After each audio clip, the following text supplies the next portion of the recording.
বলো যে মাঘ মাসে কি কি পুজো হয় এটা বলো। মাঘ মাসে সরস্বতী পুজো হয়। সরস্বতীর কোলে কি কি দাও? সরস্বতীতে দিতে হবে জোড়া কুল, জোড়া কলা, জোড়া শিম, সব জোড়া জোড়া দিতে হয়। আর তারপরে হবে তোমার ষষ্ঠী। ষষ্ঠীতে তুমি দেবে শিলকে, যেমন মা সন্তানকে কোলে নিয়ে থাকে ওই রকম ভাবে শিলটা পাতবে, কোলের কাছে নোড়া রেখে দেবে।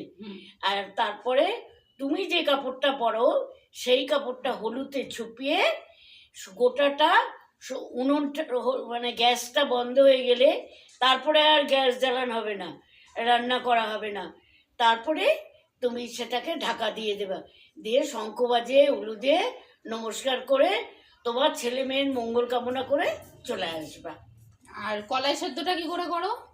কলাই সেদ্ধ নিয়ম? কলাই সেদ্ধ করছো নিয়ম নাই। কলাইটা তোমার যেমন প্রয়োজন, যেমন 250 কলাইশো চাপি দিলাম, তার মধ্যে সব জোড়া জোড়া গোটা শিম তুমি 2 জোড়াও দিতে পারো, 3 জোড়াও দিতে পারো।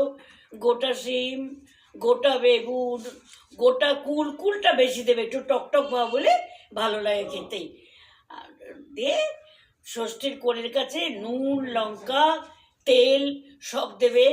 একটা শিশিতে খাবার জল দিয়ে দেবে, দিয়ে ষষ্ঠীকে ঢাকা দিয়ে প্রণাম করে ছেলে মেয়ের মঙ্গল কামনা করে তুমি চলে এসে যা খাবার খেতে পারবে।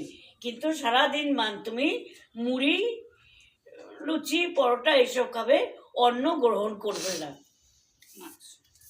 ঠিক আছে। কোনটা?